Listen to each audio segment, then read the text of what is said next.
Hello everyone. In this video I am going to explain Java exception handling with examples. I hope you have watched my first video, that is regarding Java exception handling, and in the continuation of my first video, in the second video I will explain this mechanism with example. So first let's see an example of it, try and catch block. So in this program, code that is likely to generate exception is written in the try block. So this is a try block, and if any exception happens, then that exception is handled by catch block.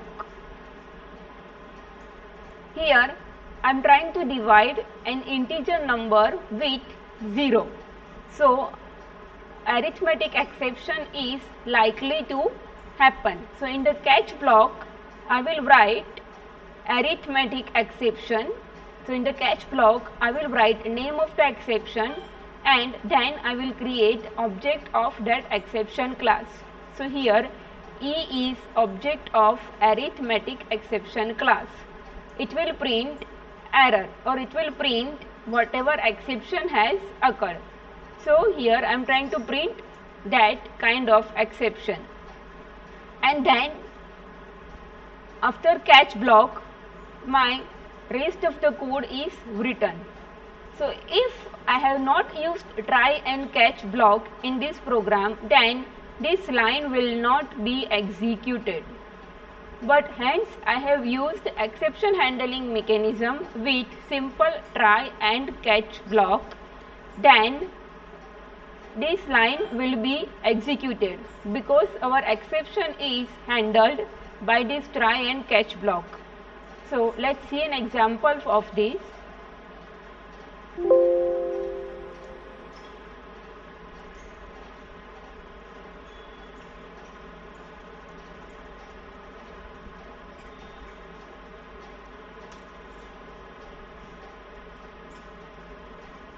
Sorry, demo try.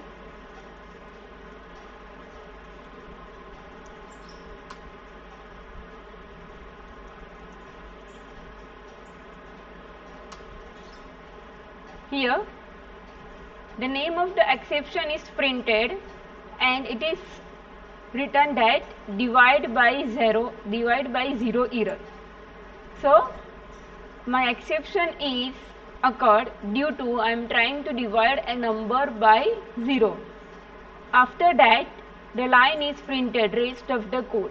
That means after that my remaining program is executed. In normal Java program, without exception handling, this line will not have been executed. So this is the one benefit of exception handling mechanism.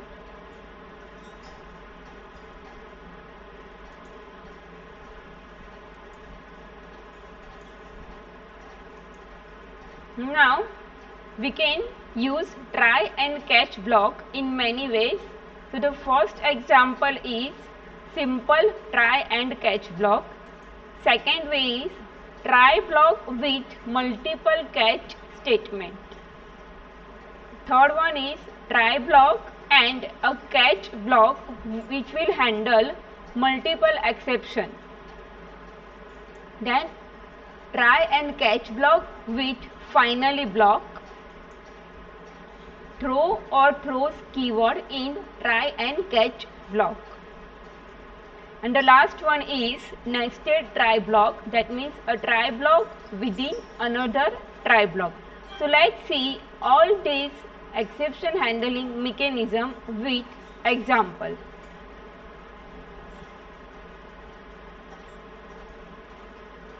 So the first one is a try block with multiple catch block.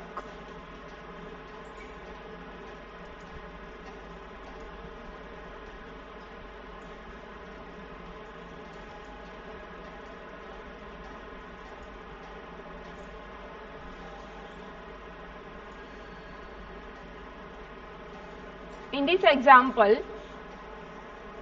I am trying to use an array and an arithmetic operation. So here I have created an array with 3 elements and I am entering values of 3 elements here.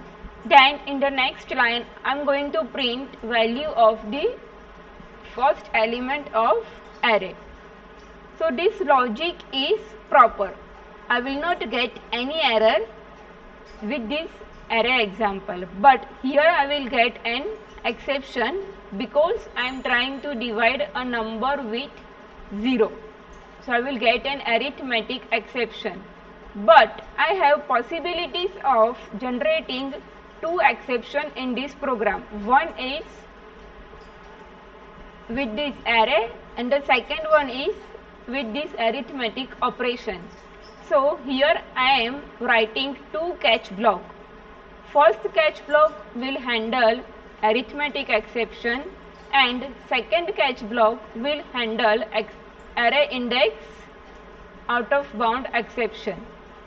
So if an exception is generated in array, then this catch block will executed, and if an exception is generated in arithmetic operation, then this catch block will be executed. So let's see an example of this program.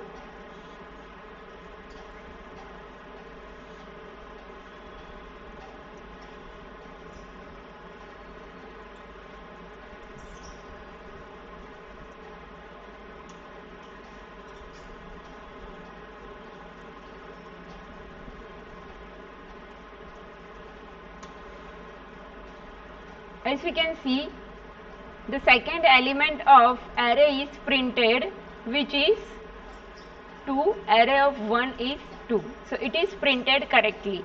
But when the program or the compilation comes to this line, integer data equals to divided by 0, then I will get an arithmetic exception here. Arithmetic exception. And then the rest of the code is executed.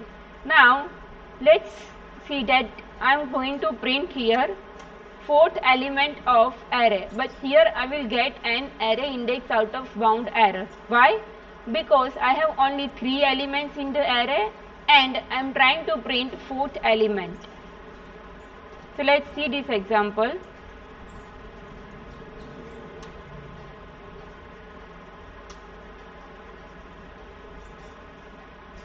Here java.lang.array index out of bound exception. So the subclass of exception, that is array index out of bound, is executed and it shows me that I am trying to print 4th element of array, which is not possible. So in generally, if I have not used exception handling mechanism, then my execution of the program will be stopped after this line. But as I have used exception handling mechanism, the rest of the code has been executed. Only try block will not be executed any further. So these 2 lines will not be executed because the error has been generated before this line. So this is the example of a try block with multiple catch block. Now generally what happens that we don't know what kind of exception may occur. We don't know the name of the exception that is going to be occur. So in that case what we can do, we can use a catch block which will handle multiple errors. Let's see example for the same. Now let's see this example. Here I have used a catch block which will handle multiple kind of exception. So what I have done, I will simply return exception class and its object is created. E is object of that exception class, and whenever any exception occurs, I am simply printing name of that exception, as I don't know what kind of exception may occur in this program. So if any exception occurs in this array, then array index exception will be printed, and if exception occurs in this arithmetic operation, then arithmetic exception will happen. So let's see this example.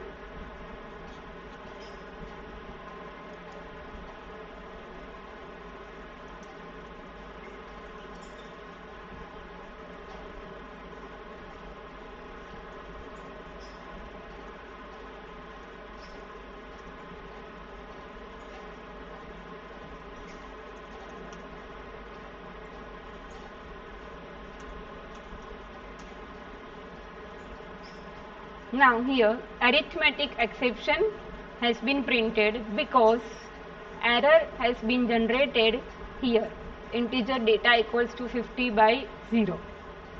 Now if I solve this issue and instead of that I am trying to print the fourth element of array, then what will happen?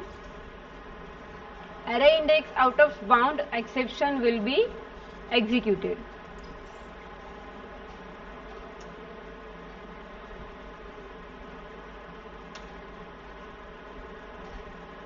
This array index out of bound exception has been occurred, and then rest of the program has been executed.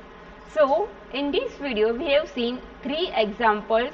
First with simple try and catch block, second with try and multiple catch block, and the third with try and a catch block with multiple exception.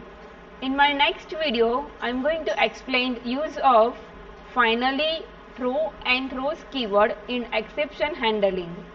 So keep watching this video to completely understand use of exception handling mechanism.